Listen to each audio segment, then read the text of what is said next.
Hey there, welcome back to my channel. If you enjoyed the videos, please do like and subscribe to the channel.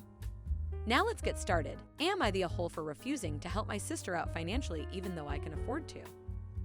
I, 34 female, and the eldest of 9 siblings. My sister Sarah, 24, fake name, and I aren't close. I love all of my siblings and I am close with all of them except for her. Growing up, she wouldn't introduce me to her friends and would refuse to acknowledge me at family gatherings over the years. In short, she was distant with me but not my other siblings. After I moved out of my parents' house, Sarah and I grew further apart and didn't see each other except at family functions. She would ignore my attempts at reaching out and or including her on anything that my other sibs and I did together. She didn't come to my wedding and didn't even know that I'd gotten divorced until 2 years later. She refused to accept my requests to add her to socials and never responded to any calls or texts. It hurt, but I didn't want to push, thinking that she might eventually come around so long as I kept the door open. A year ago, she finally accepted my social media request and sent me a DM. It started out as just a "Hey sis, how are you?" After some awkward small talk, I learned that she's not doing well financially due to her boyfriend losing his job.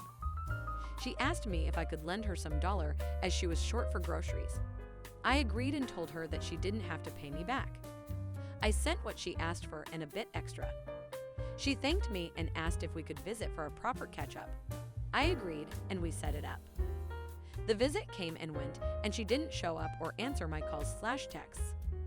I assumed that something came up and texted that she let me know when we could reschedule. 2 days later, she DM'd saying her cell phone had been cut off for non-payment. She asked for help to get it reconnected and said she'd pay me back when she could. I agreed and sent it to her. A few days later, and she asked for more money.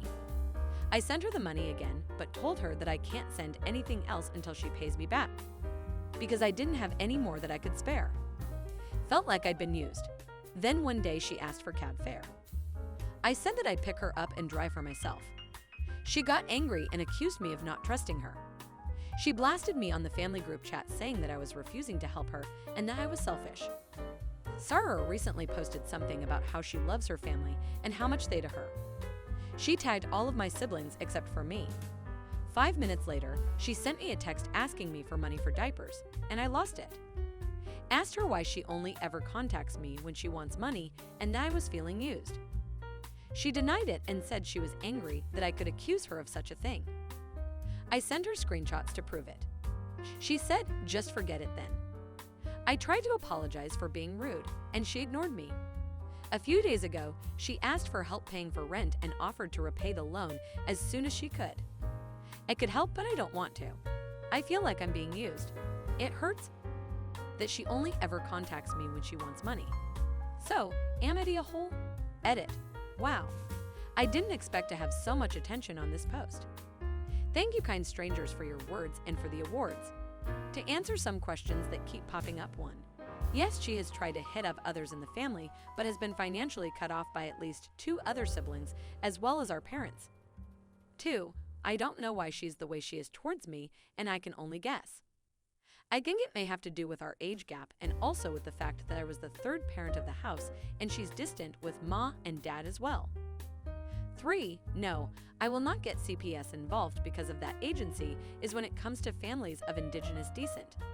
98% of Indigenous families that CPS gets involved with ends in the termination of parental rights for the Indigenous parent, and I will not do that to my nieces.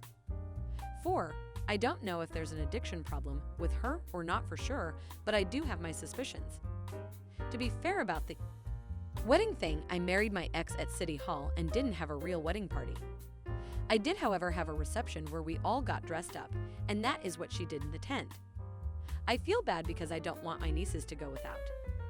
My family and I try to look out for one another without getting into each other's personal lives or finances without invitation. There was a bit of parentification going on when I was a kid too, so I kind of see her as a daughter of sorts. And OP needs to stop apologizing to her sister. You don't apologize for proving someone is using you for money. You don't apologize for feeling anger over the situation. It just plays into the user's game. You demand an apology from them. This is definitely the right question to be asking. If you want to help your nieces, help them directly. buy them new clothes, set up a trust as others suggested, etc. Your sister is sketchy, and the fact that she refused your offer of a ride and immediately accused you of not trusting her suggests to me that she knows there are good reasons not to trust her. This was my thought too. If things were really bad, she would have mentioned the phone when she asked for grocery money, not 2 days later. That reeks of needing money for another fix. Also, if the phone is the reason she didn't respond for 2 days, but she's still able to access social media to reach out, what stopped her from using social media to let her sister know what was going on? Not sure if it's dependent on service, but usually if your phone is turned off for non-payment, anyone who calls you will get a recording that the number is not in service, not a voicemail. Now let's get to story 2. Am I the a-hole for yelling at my parents that they're polyamory at my childhood? Edit. To all of you who DM me to tell me about how great polyamory is and that you're mad I gave it a bad name, you have issues if that's what you take away from this post. I believe it started when I was around 6 years old. My parents often had friends over in the house. I didn't know they were polyamorous off. One day I was outside playing, got hurt, and when I ran inside caught my parents making out with some random guy. They told me they have other adults that they love and it's a completely normal thing. Me being a child just accepted that. They gave up being secretive and their partners would constantly be around, even joining on outings. I remembered that on my 10th birthday they invited 3 of their partners, one of who I'd never seen before, and for the rest of the day my parents just withdrew from my party and hung out with them. I never saw them doing anything explicit again, but they would kiss their partners, hug them, make flirty comments, something that would be normal between parents but with many more people. Sometimes I came home from school and my parents were gone and there was some random adult in our house. Some of them seemed surprised that my parents even had a child. I always hated it, but since my parents had told me this was normal, I assumed many adults probably did similar things and that it's just an adult thing all kids hate. Later they had less partners and eventually seemed to stop. Not that I'd know for sure. BC, I moved out with 17. I didn't think about it anymore. A year ago, I started therapy, other reasons. As usual, the topic of my upbringing came up and it brought back many feelings I wasn't aware of. I realized that although my parents were always good to me, I had never really felt close to any of them and still have a lot of resentment that they made me feel like I had to compete for my parents' attention with random strangers. A while ago, I visited them and they told me they are going to take part in a documentary about polyamorous families and that the producers would like to include interviews with the children, so they would love if I could agree and tell everyone that polyamory doesn't mess kids up. All my resentment bubbled up and I said that I cannot agree because I would not be able to say anything positive. My parents looked shocked. I had never brought this up before and asked why, and I unloaded all. That I always felt pushed aside. We barely had any family time without strangers intruding. It turned into an argument and I became loud and yelled that the truth is it did me up and they shouldn't have had a child if their number one priority was the whole world. My mother cried and my father said I should probably leave. So I left and was shaken up for the rest of the week, but also felt regret because I've never made my mom cry before. Later, my father sent me a message that was like, "We are sorry you feel that way. Can we have a calm discussion about this soon?" Even though I tried to, it's like I can't reply. This argument brought something very emotional up in me. Am I a hole for hurting my parents over this, especially since I have never brought it up before? Don't forget inviting numerous strangers that they were at the time to OP birthday parties and then completely neglecting OP on their birthday so that they could go whoever they wanted at the time. These parents are atrocious and neglectful at best. I'd argue even worse. Yeah, that's exactly what it sounds like. They're using the term polyamory wrong. If you're polyamorous, you're in a close relationship. There's one couple in my polycule who had a kid. We were all friends before they joined. And their kid knows everyone in the polycule as their aunt/uncle. We're not unfamiliar strangers that have no clue that the two of them have a kid. Edit. So this is my first gold. Huh.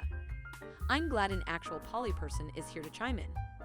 The whole time I read this post, I was thinking there are so many ways to be poly and also a good parent.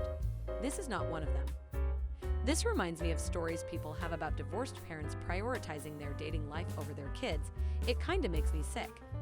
That's exactly what it sounds like, because the parents here have cared more about having them being parents. I hope OP does speak in that documentary about what not to do as a polyamorous parent, because their parents deserve to have everyone know how disgusting they were to their kid. And as we can see, I never knew, that means everyone in the family who's old enough to understand. Adults tend to think of amorous relationships as none of the kids' business, but that's not always entirely true. I highly doubt this is an objective documentary. I'm willing to bet that if OP says something bad in this documentary, it'll either be altered to look better, negated by some sort of BS discrediting comments, or just axed entirely. I came here to say something similar. As someone who is poly and shifted to that whole my kids were early teens/late adolescents, they knew about it on age-appropriate levels. And my kids always came first, same with any of my partner's kids. I hope the OP does speak on how things could have been different, not about poly being a blanket bad thing, but things that parents could do to take care of them while still being poly.